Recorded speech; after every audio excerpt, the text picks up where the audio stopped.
There we go.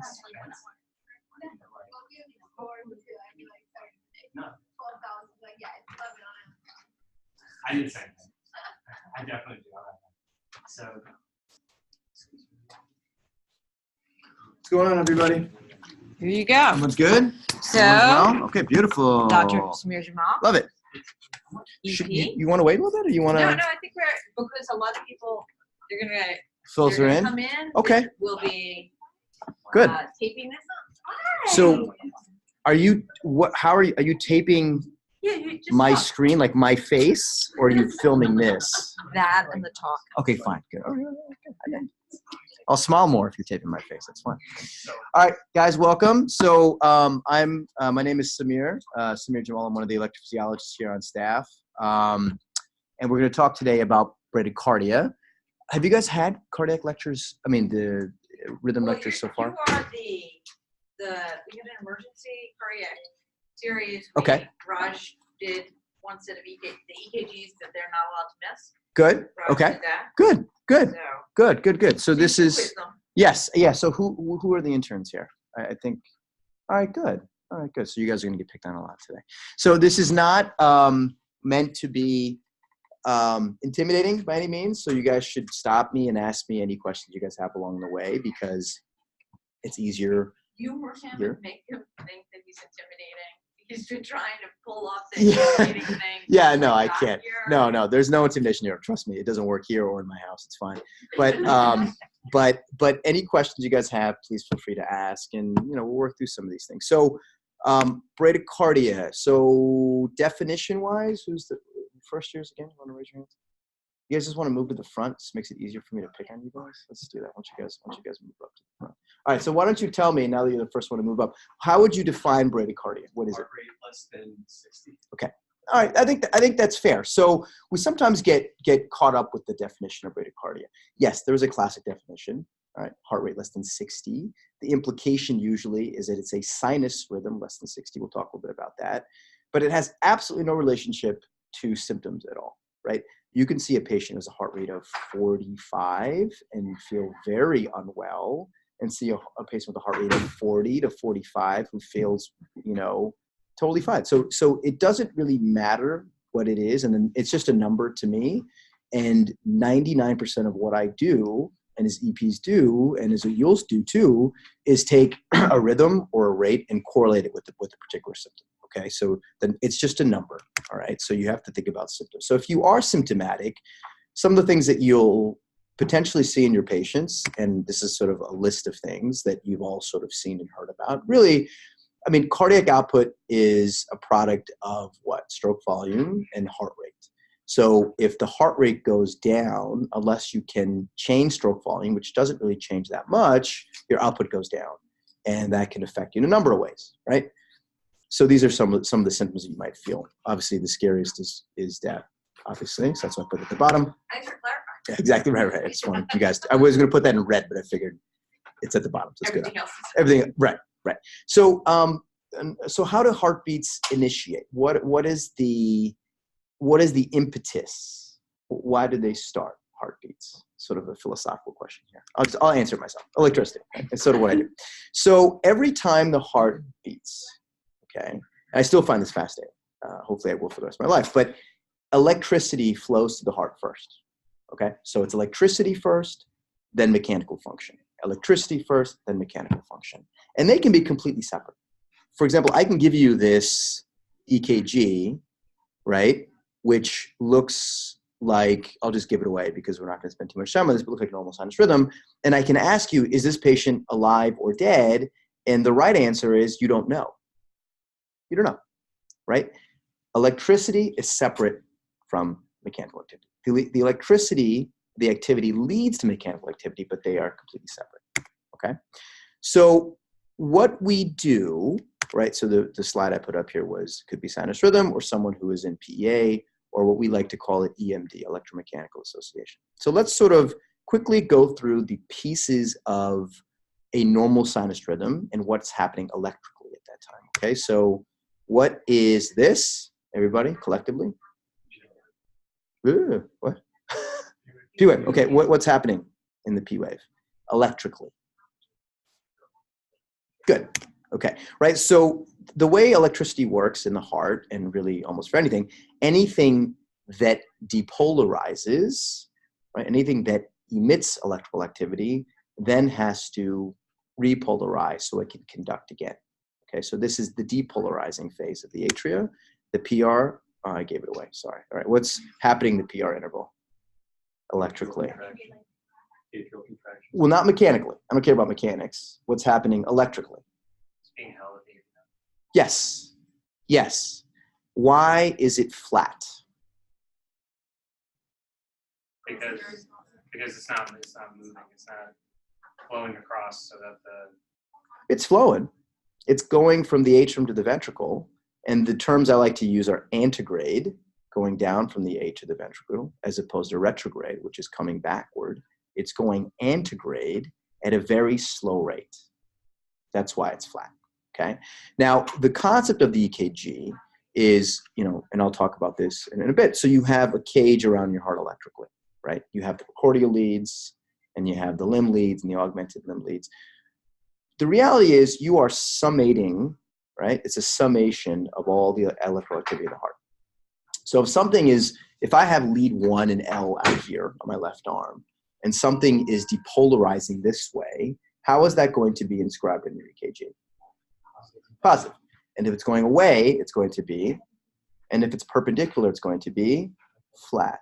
The only other way for it to be flat is if things are really, really quiet or very, very slow. Okay, so that's why the PR interval is flat, because it's very, very slow conduction, and that's protected. We'll talk about that too. Okay, moving on quickly. What's this? Okay, and this is good.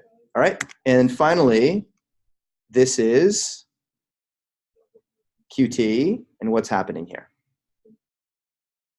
Ventricular repolarization. That's what gives you your big T wave, right? The ventricle has the most muscle. That's why you see it repolarizing. The atria repolarizes somewhere over here in the QRS. You're just not going to see it. Okay, good. So just a little bit more about EKGs, right? You basically form a cage around the heart that you can identify this summed electrical activity, okay? I can't tell you what's happening in any particular myocyte, but I can tell you what's happening in general, all right? So these are the standard and augmented limb leads. And there's a reason why I have them all, most of them are all kind of pointing this downward direction, right? Because this funny looking teardrop is meant to be a heart, but the mass is all here, right? What's that little area called? The left ventricle, right? It's in the LV. That's where all your muscle mass is for the most part, unless you have other issues going on. And this is the precordial leads. Again, same concept, right? You sort of form a cage around the heart. Now, knowing that when something is heading towards a particular lead and the activity is going to be positive, where do you expect to see, let's say on the precordial leads, the highest R waves, the biggest activity positive? What leads? Yeah, over here, right? Where the LV sits. Good. Okay. So let's talk a bit about conduction now, all right? So the heart has pacemakers. Okay, so the way I would see this is sort of stops along a particular train line, okay? So the first stop, right, is the sinus node, all right? Now the sinus node is a specialized collection of cells, thousands of cells, right? It's not a little dinky structure. It's 1,000 cells in the RA epicardium, right? So the right atrial epicardium sits in the high lateral portion. And those cells collectively sort of emit a signal, and that signal then goes from here through all these specialized conduction wires throughout the heart. And then once the electricity flows through, then you see mechanical function, all right? So let's talk a little bit more about the pacemakers themselves, right? The chief pacemaker is the SA node. All right, I'm sorry, let me move this over. Okay, sorry, give me 1 second. All right, so as I mentioned to you, sort of this large group of epicardial cells, and, oh, hold on a second, I don't know why this isn't working. There we go, okay. So now, the SA node itself fires more when you are you know, taking a test or running up a flight of stairs or doing exercise, and it slows down when you're at rest or what have you, okay? And then from there, obviously, we talk about the inscription that you see. So why is the P wave upright again in the inferior leads? Running towards the Right. It's running, the electricity is flowing this way, downward, right? So in your inferior leads, right, you're going to see a nice upright P wave. Now, can I tell you specifically that something with an upright P wave is sinus rhythm? No, I can't, right? But most of us have normal physiology, so you make the assumption. I can't tell you that it's not something right next to the sinus node, but for the most part, when we see an upright P wave, we think it's sinus rhythm, okay? All right, now, the next stop on the train is AV node conduction, okay? So this is the flat part, right, the PR interval that we see here, and there's a property here that we'll talk about called decremental conduction, all right? Now, we're all designed, whatever you believe in a pretty neat way, okay? So in sinus rhythm, the atria itself is depolarizing and then mechanically beating at about 60 to 100 beats a minute, okay? In atrial tach, it's about 200 beats a minute. In atrial flutter, it's about 300 beats a minute. And in AFib, it's about 500 beats a minute. So let's use the example of AFib. Now, the atria is electrically depolarizing and mechanically contracting, albeit weakly, at about 500 beats a minute in AFib. What's your ventricular rate in AFib? Is it 500 beats a minute? What if it were? You'd be dead, right? So that wouldn't be good. So the AV node has a very special property called decremental conduction, meaning a protective property, knowing that at some point, some of us, all of us in our lives will develop some sort of SVT or AFib or atrial flutter. The AV node will slow conduction down, right? The more it gets bombarded, the more it's going to slow things down. In fact, we call that something in physiology, we call that Wenckebach, okay? We'll talk more about that as we move forward, but it is a protective property of the AV node, all right? So once we get to the AV node, then we go through this His-Purkinje system, right? You have your His, and then you have these bundles, right? You have 3 left bundles. You have an anterior, posterior, and a septal. The septal goes away at a couple of years of life usually, and your right bundle branch block, okay? Now, what makes the QRS narrow? Relatively narrow, right? You guys have seen narrow, and you guys have seen wide QRSs. What makes it narrow? rate of conduction. Okay, I think that's fair. The rate of conduction through these specialized wires, right? If it weren't for these specialized wires, then you would have non-narrow, meaning wide. Sorry, that was a double negative. You'd have a wide QRS, which we'll talk about more as we move forward, okay? So then after these wires, then depolarize, you have repolarization, and then you get your T-wave, okay? Good. So I think we are good from that perspective. This is just sort of a funny schematic. Let's talk about some problems. That's sort of the nature of today's talk, okay? So problems with sinoatrial node generation, right? So impulse generation. So let's look at this. And who is my next intern? I've already asked you. Intern? Beautiful. What's your name? Tom. Okay. What's happening here? The rate is It's slow, yeah. right? It's slow. So, you know, for the purpose of this talk, we're going to assume that it's going to be pretty slow. So there's a lot of ways to count the rate, right? You can either count the number of boxes, or you can count the number of milliseconds. Generally, you can use the rule of 300, where you go 300, 150, 170, 60, 54. This is probably around 30. Okay, so it's slow. I grant you that. What do you think is happening from an electrical perspective here? What would you call this rhythm? And I'll give you my little hint of what I do for these cases. Well, it's a regular rhythm with a T-wave. Okay, so the first thing I like to do is I like to find the P waves, right? The P waves represent the atrial activity. So I'm gonna cheat for you. They're your P waves. Got it? Right? So just quickly, what do you call that, guys? Everybody collectively? That's a P wave. This is a QRS, this is your? Good. Again? Good. So these are P waves. We all feel pretty comfortable with that?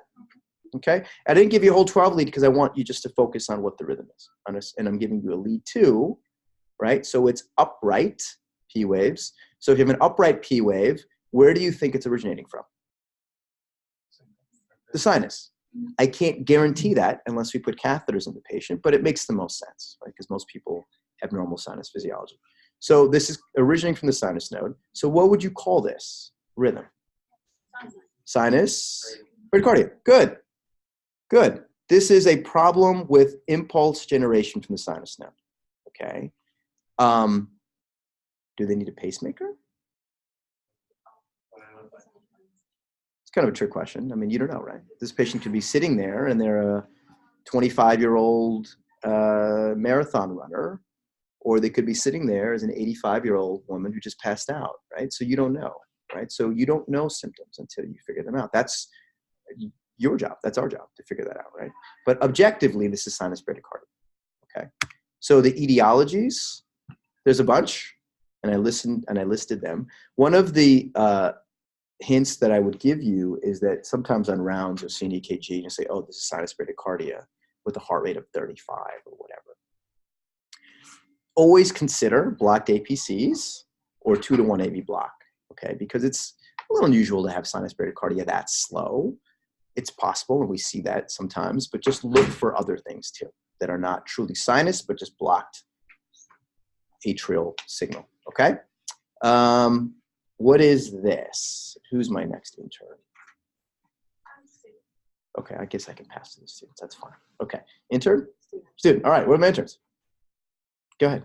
You're up. What do you think this is? First we look for QA. Good. Good. Maybe there and there and there and there. Yeah. Okay. It's a regular rhythm. Okay.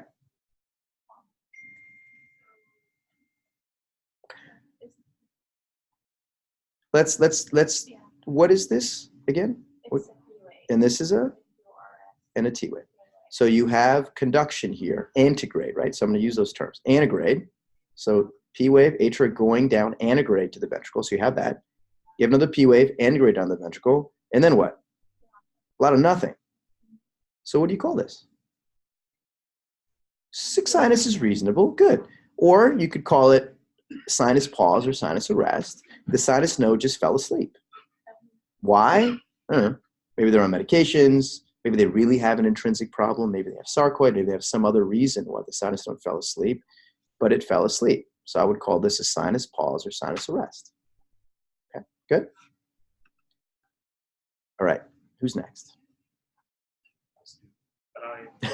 You want to take a stab at it? It's fine if you want to. Yeah. What do you think? I mean, there is an arrest, but it looks like almost looks like AFib in front, and then Good. there's a pause, and then it goes back to Good. sinus. Beautiful. Good. So AFib, and then you have a post-conversion pause or an offset pause. Good. But the concept is the same, right? We'll talk about this too in terms of the pacemakers of the heart. The pacemakers, again, on this sort of train with all the stations, right? Sinus node is the first station. If the sinus node falls asleep or something else yells louder, that's going to take over, okay? And then your sinus node will fall asleep for a while. So this is just the sinus node waking up. In some patients, it's very short. In some patients, it's incredibly long. And if it's incredibly long and symptomatic, then you put a pacemaker in, or you stop medications or figure out what's going on, okay? But this is a problem with impulse generation, all right? So moving on, let's talk about problems with impulse propagation, meaning the sinus node can release an impulse, it just doesn't leave where it's supposed to go, right? It gets sort of stuck in that epicardial shell, in that top right part, okay? So what you see then, and this is just more kind of an interesting EKG, and you may see this, you may look at this and say, oh, this is a sinus pause, but in effect what's happening is that the sinus node is creating an impulse and sending it out, creating impulse and sending it out, creating an impulse and not sending it out, creating impulse and sending out. And the reason why I know that is because this is a multiple of this PP cycle, okay? So there's just something cool that you might see this on the floor. I can't really tell this unless you do any like electrical study on the patients, but in essence, you just treat them clinically, right? If they're symptomatic, then you may need to do something about it, okay? Good, questions? So moving on. So what happens, right? We talk about this sort of railway station and the pacemakers and the sinus node being sort of the head, station. What happens when the SA node fails? What happens then usually? So it takes over. Good. And good. And usually, oftentimes, who takes over next is something else in the atrium that doesn't beat as quickly, but is regular and is sort of a fallback, right? So this is kind of what you're seeing here. So see sinus, right, lead to upright P wave, and then kind of falls asleep, and then you have an inverted P wave. So this is probably coming from somewhere closer to the AV node. So some escape, an atrial escape, okay? Good? Okay. Now, let's move on to the AV node, right? This is sort of the next stop on our little railway here, okay? So problems with AV node conduction, all right. Have I exhausted all the interns? Is that it? No one's left? Anybody else? No? Lauren's new intern. Okay, all right, good. Lauren, what do you think this is? And my first rule, and I want you guys to start doing this, is look for atrial activity first. So where do you guys see atrial activity?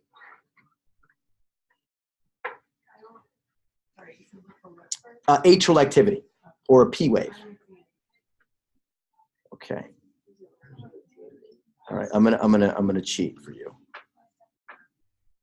Do you normally see little bumps after a T wave? No, so they're buried. Yeah, exactly right. Exactly right. Good. So they're buried. So again, so I want you guys to get to know what a normal leakage looks like in sinus, and then when you see stuff that's abnormal, you'll be able to recognize it. Right? This is not normal to see a little divot at the end of your T wave typically. Okay. Sometimes you could say it's a U wave, but that's not a U wave. U waves look different than this. Okay.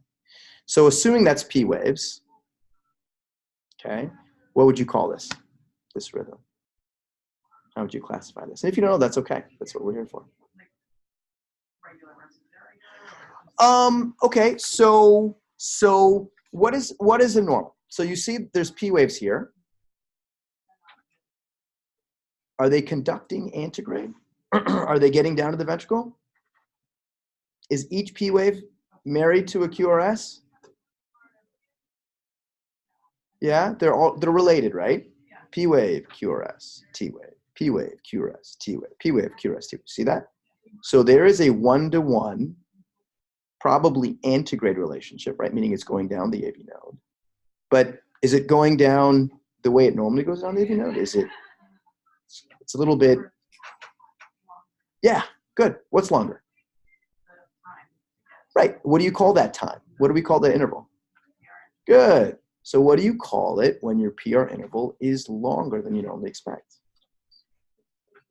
First degree AV delay. Good. Got it? This is a first degree AV delay, right? Because your normal PR interval is 200 milliseconds or one big box. Okay. If you're longer than that, we consider that abnormal, right? Again, are they symptomatic? I don't know. That's your job to figure out. Okay.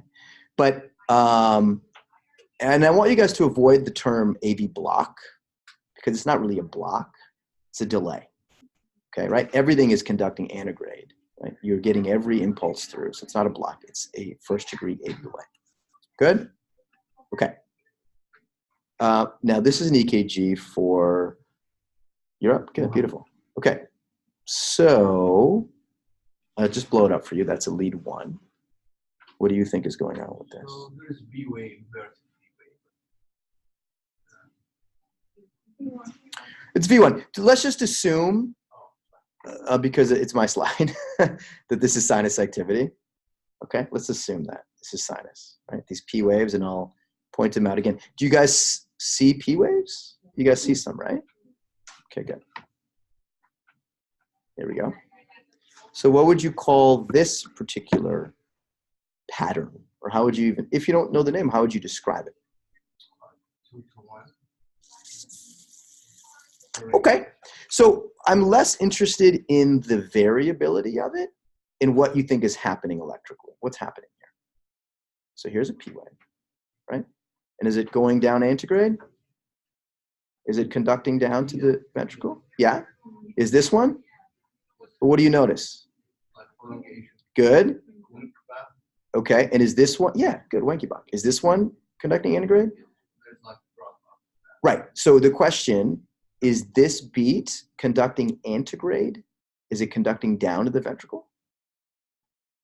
There's no QRs. Good. So it's not. Right? So this is conducting antegrade. This is conducting, but a little bit longer. This is conducting, and I'm sorry, this is not conducting.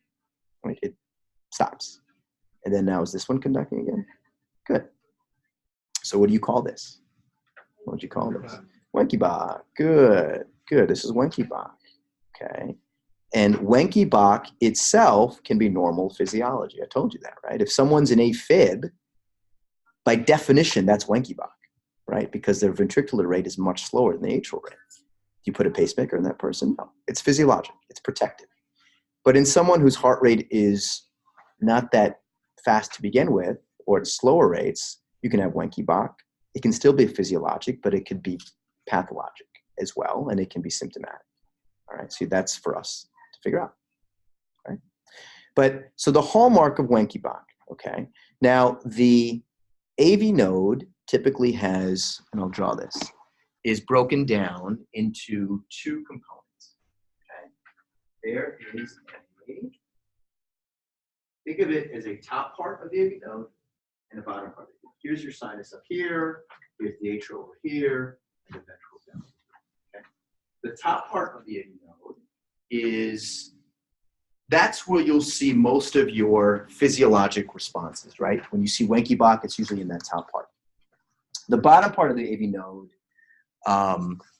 consists of things like what we call the His bundle and the bundle branches, and disease there can be problematic. And that's what, you know, you want to differentiate the two, because what you do is based on where you think the level of block is going to be.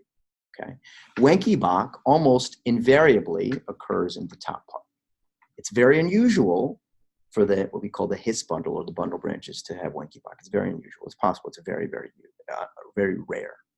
Okay. So that's why I say this doesn't necessarily imply pathology, but it can still be symptomatic. Okay. So speaking of which, let's talk about problems with the His-Purkinje system. Okay.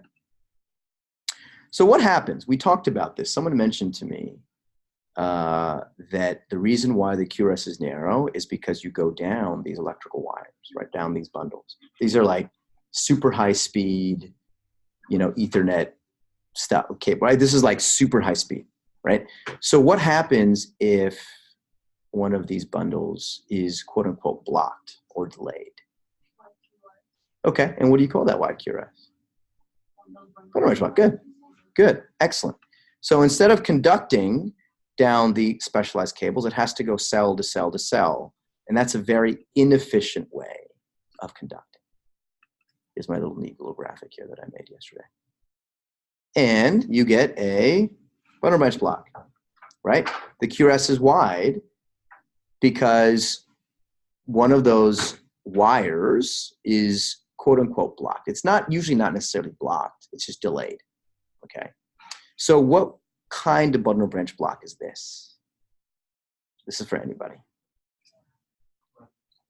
Left, good, okay.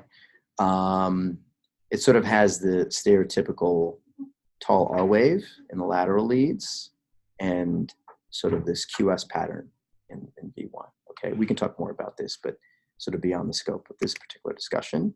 And what kind of bundle branch is this? It's not left, it's going to be right. Good, perfect. One choice left. Now, one of the most common causes of bundle branch block is what? Ischemia. Let's say this. What if you see a patient who at baseline in normal rhythm has, here's what I'll ask you. If you have a patient in the emergency room or on the floor who has wide complex tachycardia, okay, what are the options? What are the options? No, what are the options for the rhythm? What could it be? Monomorphic. Okay, let's say ventricular in origin. Could it be coming from the top? It could be coming from the top. But what is happening to the QRS? It is what we call aberrating, right? So remember the property I told you. Anytime electrical tissue depolarizes, it has to repolarize. Okay, let me actually, this is going to be a little bit of basic science, but I think it may tie in a little bit, and if you guys can remember this from medical school. So every cell has what we call an action potential, right? So when the electricity goes through, spike comes up, and then it relaxes and it depolarizes. Okay. Now, normally you have a heartbeat, great. You have a pause, you have another heartbeat, great. Looks exactly the same, and it works the exact same way. Okay. Now, if the atria up here, let's say this is in the ventricle, okay, is moving very, very quickly, AFib, a flutter, SVT. Okay, it's going to try and activate that action potential even faster, right? So not over here, but maybe over here, maybe over here, maybe over here. Okay, it can't do it over here. This is what you call the effective refractive period. It just can't do it, right? That's where you get Wenckebach, right? That's why your ventricular rate is 150 when your flutter rate is 300. It just can't do it. Okay. In some instances, it happens over here, where it can happen, but it's going to happen in a much sort of slower, more lazy kind of way. Okay, that's where you aberrate. That's why your bundles will form. Right? It's not that there's a problem with the bundle. It's the fact that it's lazy. It takes time for it to repolarize. Got it? So one of the most common causes of wide complex tachycardia, yes, could be VT, but could also be an SVT that's aberrated. Okay, and here's an example that I actually like. If you look at this, this is in milliseconds. Okay, this is a way to measure, and the larger the milliseconds, the slower the heart rate. Okay, so here you have a heart rate, whatever. This is probably about, it's probably like 70 beats a minute, maybe a little faster. And then it picks up even faster. This is somewhere around 90. And look what happens, right? This patient aberrates. And then as soon as it slows down again, the aberration goes away. Okay. So this is, again, it's not pathologic, it's protective in some respects, right? So aberration, all of us can aberrate. If we all went to the lab and we put a wire in and we pace fast, you will all aberrate and you'll all like your body. Okay. It's all physiology. Got it? Good. Okay, so what is this? Let me do that again. What is this? Anybody next, or should I? Go ahead. Yeah. Okay. I like your confidence. Why do you say complete?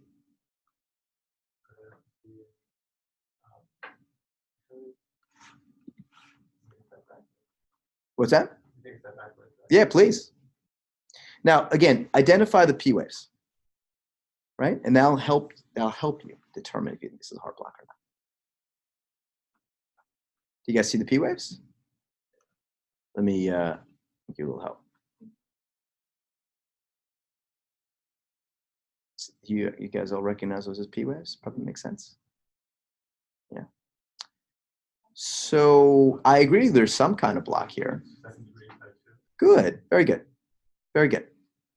And I agree with you, it's not complete heart block for a few reasons. Okay. Tell me first why you think it's secondary type 2, and I'll tell you why I agree with you. You don't really see, so you see it, P wave is there, and so right before, so we see a P wave, QRS, and it's why, so that then you know it's coming from the ventricle. So, hold on a second, my friend. Hold on a second.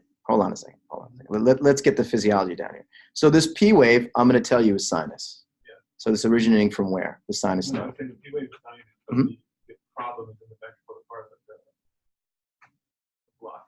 Okay, let me ask you a question. Is this conducting down antegrade? Yeah. Yes, meaning the ventricle is being depolarized because it's heading through the AV node and then the ventricle is polarizing. So when you say, I just want to be clear, when you say it's ventricular in origin, I don't want you to think that this is an escape rhythm. This is not an escape rhythm. No, I'm saying I guess The problem the problem is in, yes, I would agree. I would agree. Good. I want to be clear. Do you guys get that? So the problem is probably not in the proximal part of the AV node. It's probably somewhere in the His or the Purkinje or the bundles or something like that. I agree with that. Good. I want to make sure we're clear. Good. Got it. So this is antegrade. This is antegrade. And what happens here? and then it drops. Good. And I look at the one after it. Uh-huh. There isn't really like a difference between like the PR interval from the one before and one after. Good. Yeah, I think I may have failed to mention this. But in Wenckebach, the best intervals to look at are the one right after the drop and the one right before the drop. In Wenckebach, this will always be shorter than this one. In second degree AV block type 2, okay, these are the same length. Okay. And the reason why, okay, is that the AV node, because of its physiology, can really stretch. Okay, that's why you can go from do to do to do to do to do and then drop. That's physiology. Okay. In the His-Purkinje system, there's not a lot of real estate there. So you can just, that's it. Either you conduct or you don't. Okay. And that's why the PR interval is fixed. Okay. Good. Very good. So when you see this, this is bad, right? This is pathology. And this patient needs a pacemaker. Okay. Because this will advance to complete heart block. We don't know timing necessarily, but it will. Okay. These are pretty unreliable rhythms. Okay. Good. Now, what about this? And I will give you that. Anybody else? Okay. Okay. Complete heart block. Tell me why. Because if you see the P waves, they are not the ones responsible for that QRS. The P waves, if we just mention point to the P waves, they are coming in the right time, and the QRS is also coming in the right time, but compared to the HQRS, so they are completely separate. Okay. All right.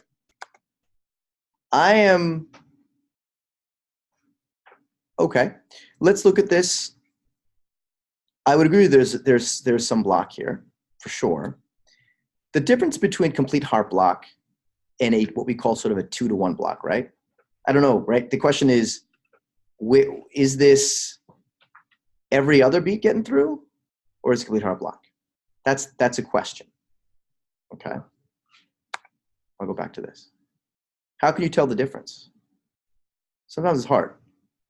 Then RR may be helpful. Very good. RR is twice the, it's 2-to-1, but if it's different, then it's I would agree. In 2-to-1, right? Meaning for every other beat is conducted, right? Every other beat is conducting antegrade. What should be fixed? What interval should be fixed? The PR interval should be fixed. And I will tell you that these PRs are fixed. Okay? But your initial response is reasonable. But after careful inspection, these PRs are fixed. Now, am I for sure this is not complete? This is not complete AV block, meaning there's nothing getting down antegrade? No. But if that's the case, this is really impressive timing then. Right? It's either like incredible timing where they just happen to line up where they look like the PRs are fixed, or this is 2-to-1, second degree. So second degree AV block. Now, is this type 1 or type 2?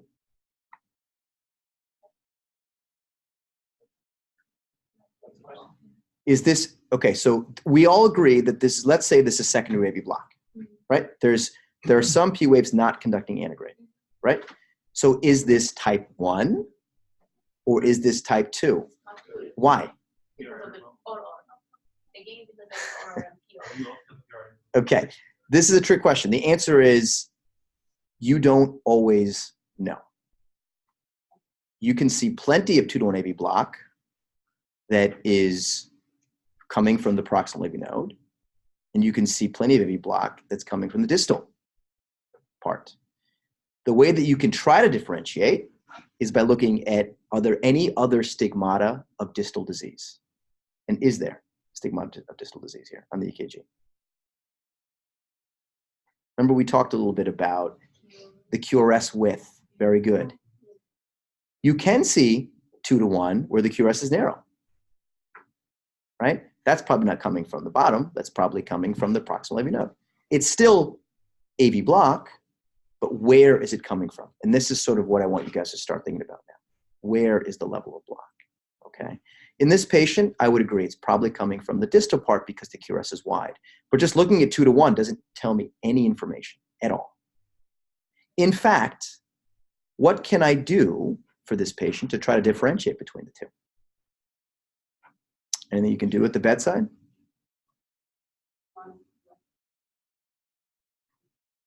So I'll give you some hints. So if you have proximal disease, you can increase conduction by increasing sympathetic tone.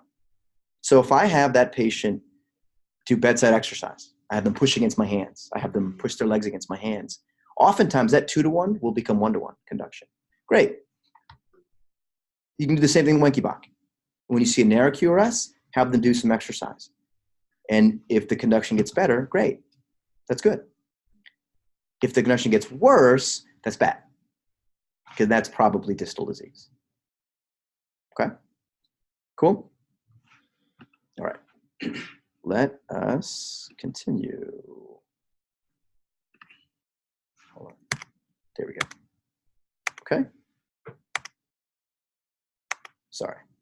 I sort of went through this already. Okay, now, let's go back to the pacemakers in the heart. Okay, we're kind of moving on along this train. So we talked about sinus node as the main pacemaker.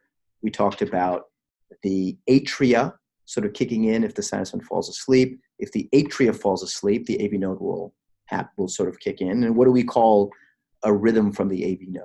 What do we call that? Escape rhythm. What do you call that? Good, junctional. So this is kind of a cool example. I want whomever is next to tell me what they think is happening here. Is anybody up next? I can move to second and third years now too. It's fine. Any second years? They want to take a stab at it? Good. I think what's happening is like the first complex that we're seeing, it's kind of normal. Mm-hmm. And then when we go to the second one, Here's be a little more descriptive. So let's go for one. Okay, I mean, I don't see What's the here? boxes, so I can't really count how close, like, Okay. what the P to R interval is. Okay. But if I'm gonna, like, perhaps it's normal, perhaps it's not.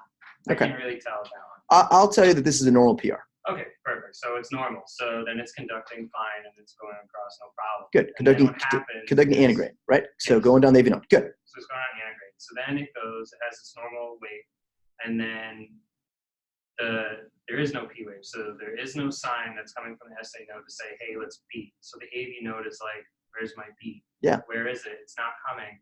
And it fires a beat. And then That's exactly what it says to itself, actually, in those words You entirely. can hear that in the. You can hear that. Yeah, you can hear that. It's amazing. No, but you're exactly right. That's right. So something escaped, right? And what escaped wasn't the atria. There was another atrial escape, but the junction decided to escape. Good. And what about? There's a couple of things I want to show you. And again, and again, Okay. So what happened to the sinus node? and then. Okay. Okay. Yeah, I hear some conflicting stories here. Some people are saying, well, maybe it did beat again. Are you saying because the T waves? Yeah, very good, my friend. These are your P waves. This is sinus activity. It just fell asleep, and it fell asleep for too long. And the junction said, too bad. I'm going to beat first. Okay, kind of cool. So here's a P wave. Here's a P wave, because that T wave looks very different than that T wave. In there, right there, right there. And what happens here? It comes back. It comes back. I mean, it's always been there. Just fell asleep. It was too slow, too slow, too slow. And then it sped up, the sinus activity sped up until it caught up and said, okay, well, now I can conduct again antegrade, right? And this is antegrade conduction. Okay, so this is sinus slowing with the junctional escape. Okay, in general, junctional rhythms are narrow, all right, and the rates are slower than sinus. Sinus rates, we say, are 60 to 100. Junctional rates are 50 to 70. They can be accelerated with certain kinds of medications or conditions. One of the points I want you to understand is that escape rhythms are regular. They're regular, okay? So let's move forward. What is this?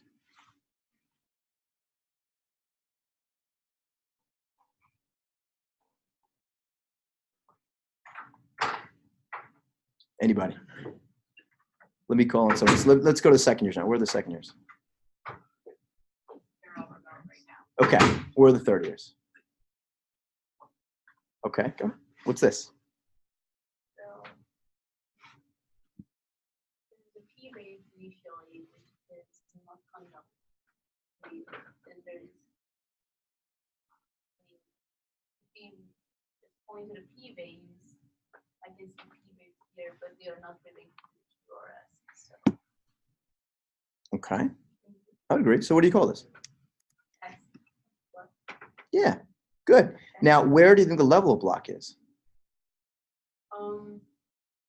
Right? Meaning, is it in the proximal AV node or is it in the distal part of the AV node?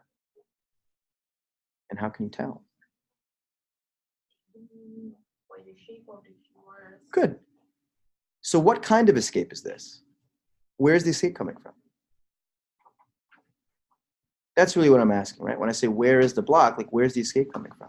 That means the block has to be higher than that. So where's the escape coming from? Good, why? Because of the narrow QRS. Yeah, there's a junctional rhythm. This is a junctional escape, right? And this may be someone who I could exercise and maybe their conduction will come back. I don't know. Might not be. But this is a complete AV block with a junctional escape, okay? Junctional escapes, right, the narrow QRS tends to be very stable, right? There's very small risk of this going on to complete asystole, very little risk, because it tends to come from a part of the heart that is much more protective and stable, okay? So let's talk about, as we move sort of on this amazing journey of ours. Yeah, I meant that to be a joke. No one got it. It's okay. Yeah, go ahead. You, I mean, it's a stable rhythm state. Would you consider a pacemaker? Absolutely. Again, what I say at the outset of this talk, right? Our job is to come up with if they're symptomatic, right? This is where your job starts. You look objectively at what's happening on the rhythm, and are they symptomatic? Then you have to do something about it. Yeah, absolutely. I mean, I put pacemakers in for people who have a junctional escape, not infrequently. Without symptoms. Oh no, not necessarily. No, okay, that's a good question. So you could see that rhythm in someone who has complete congenital AV block, right? I've seen a 22-year-old who comes to the office because someone did an EKG for the first time in their life, and they're in complete AV block. But I put them on a treadmill, their heart rate goes up to 150 beats a minute. I leave them alone, right? So in general, it just depends on if they're symptomatic and what you think the physiology is. Okay, not all. I don't want you guys to leave here thinking that, oh, don't have to worry about complete heart block. Of course you do. Of course you do. But it's a little more nuanced than heart block pacemaker, Right? It's a little more nuanced than that. And how about if it causes more than 2.5 over the patient? Okay, so indications for pacing I didn't really cover in today's talk, but in general, if you have sinus pauses greater than 3 seconds, then you can consider it. Okay, if you have offset pauses or AFib slowing greater than 5 seconds, you can consider it. But it's always worthy of a discussion. Symptoms are a different story. If someone came in with syncope, then, and if you can believe what you think is due to syncope, right? Like when patients can come in with syncope and their heart rate can be 50 and there's no real correlation, right? You have to make sure that you believe what you're saying is right. That, the worst thing you could do is put a pacemaker in someone and have them feel the exact same way, right? So that is our jobs now collectively, right? Is to figure out. Right, exactly right. So that's where you need to start doing some investigation. Okay, So moving on, right? So pacemaker, right? So SA node fails, atria fails, the proximal AV node fails. What's left? Not much, right? So the His Purkinje system, okay? So what is happening here? Any of the third years who are around, you want to take a stab at this? So this looks to be really hard block with, looks like maybe escape rhythm or ventricular escape rhythm. Yeah, I would agree with that. And where's the level of block? It's lower. Yeah, this is below the proximal AV node, right? This is probably somewhere in the bundles or something, right? Because it's wide QRS. So this patient needs a pacemaker, no questions asked, right? This is pretty straightforward when you see this, okay? And how do you know it's an escape? How do you know there's no conduction at all? There's no correlation between the P waves are married to the QRS. Good, exactly right. There's really no correlation. And also, the other piece of this is that this is a dead-on regular rhythm, right? I mean, you might see a little variation here and there, and there's physiology behind that that we don't need to go over today, but in general, they are regular. Escapes are regular. So when you see irregular, you can breathe a little easier because there's some android conduction. Okay, good. All right, excellent, very good. Let's see, okay. All right, so just two words on heart block in acute MI, okay? Heart block in acute MI, there are sort of two types that you're gonna see. One that originates from an inferior infarct coming from the right coronary. So that kind of infarct is less worrisome than one coming from the LAD in terms of heart block, okay? Heart blocks in inferior MI are very common because the AV node comes right off the conus, or it comes right off the top, okay? So it's common, all right? It almost always gets better on its own, almost always. So I hardly ever put pacemakers in people who have inferior MIs. In fact, I think we've had a couple patients in the CCU, we just wait, sit, nothing to do. Yeah, How go long ahead. do you typically wait? It's a good question. It's a very good question. We don't really have good data on how long to wait, but I wait. A lot of it depends on how good of if it was stented, how long downtime was, how much sort of infarct territory was affected.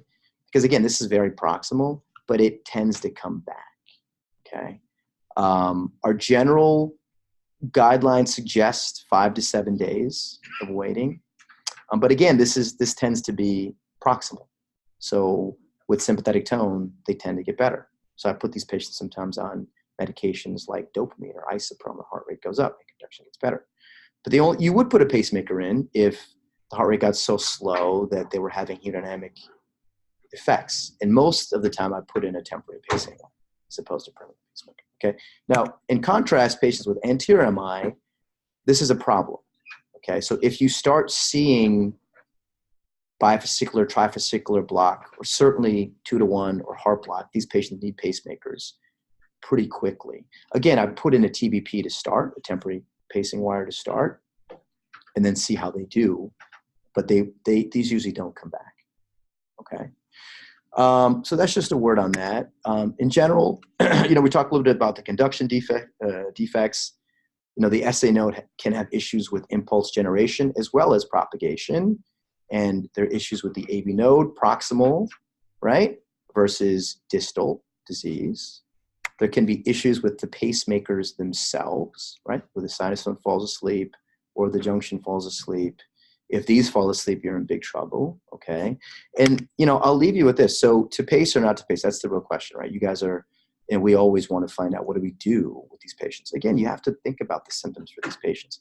Look for things that are reversible. If people are on beta blockers or digoxin or other things, or they're ischemic, then try to treat those. But what I want you guys to do now is really try to figure out, where is the level of block? Is it sinus impulse propagation? Is it a problem with it in the atria? Is it a problem in the proximal AV node? Is it a problem in the distal AV node? this is stuff, it's very helpful so we can all speak sort of the same language and we can figure out how aggressive or non-aggressive we need to be with these patients. Okay. In general, Can I just say, like, yeah. I would love if I read a note and instead of saying bradycardia called EP, Yeah. I saw bradycardia, think this is the location Yeah, of where the I block agree. is. That's the kind of note that I would love to see. I agree because otherwise it just becomes too reflexive, right? So, even if you, whatever you do, whether you do primary care or you do, it doesn't matter, especially obviously going to cardiologist, different story, but anything you do, you're going to see EKGs the rest of your life, right? Everyone gets an EKG, right?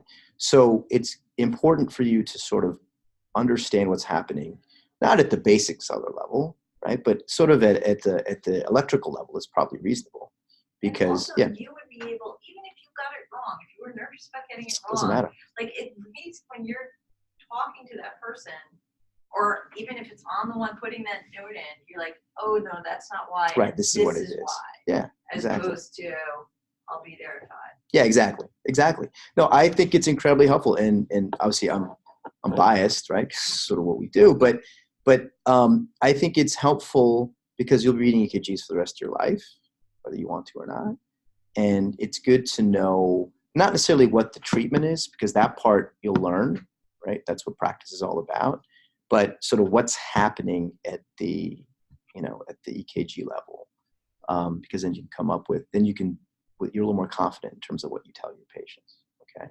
But in general, symptoms, you got to do something, right? Whether it's withhold medications or put them on IV medications to increase the heart rate or put in a temporary pacing wire and all this other stuff. Those are all things you can do. In terms of indications for pacing, that's a whole talk in and of itself. But in general, symptoms are the primary driver in bradycardia. Okay, makes sense. And there are things you can do, right? There's medications, there's transcutaneous pacing, which, if you guys have to do that in a code type situation, then you guys can do that. So the key is put the pads on in a proper location, right? You want to cage the heart, right? So it doesn't help to put it on the belly. Got to put it on the anterior and posterior chest, okay? And this is a box. This is sort of the box you'll see in most codes. Or on most crash carts, and there's a little tab there that's called pace. You put it to pace, and there is something that you can sort of crank up the electrical output, because you are electrically trying to get the heart to beat. If the electricity isn't happening on its own, you have to provide it, and that's what the transcutaneous pacing does. Now, the key is, and I've seen this in a lot of places where someone will put on the pads and turn the pacer on, and then they'll walk away and say, okay, we're good because the chest is moving. That's not capture. Capture is EKG, capture, QRSs, and pulse capture. So always check a pulse. So crank up the output, right?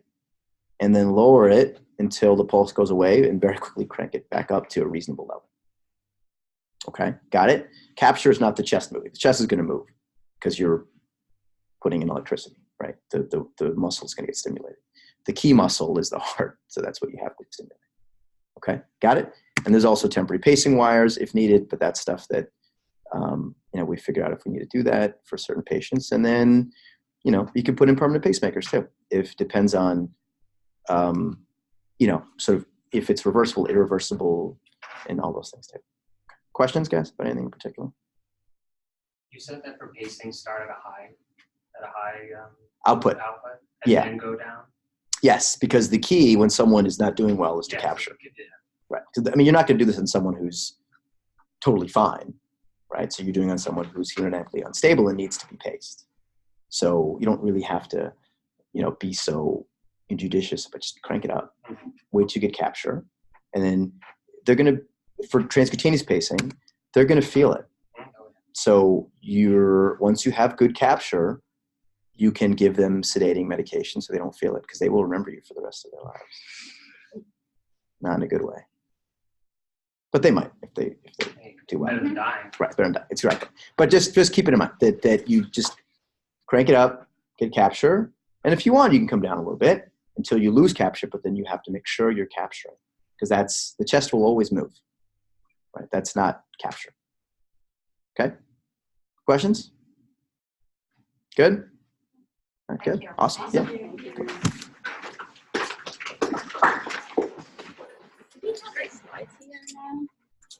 I want to take a picture of one of the slides.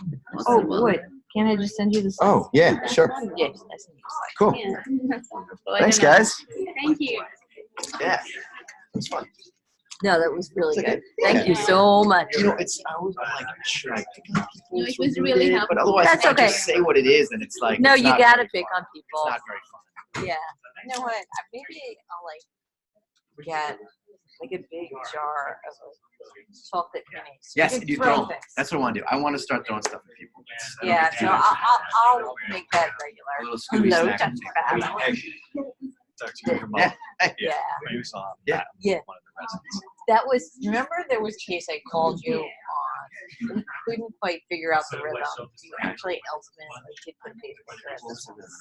Yeah, it was like 2 weeks ago. Yeah, that night. it was between second degree or third degree. Yeah, we couldn't tell whether it was Okay. second or Yeah, third they degree.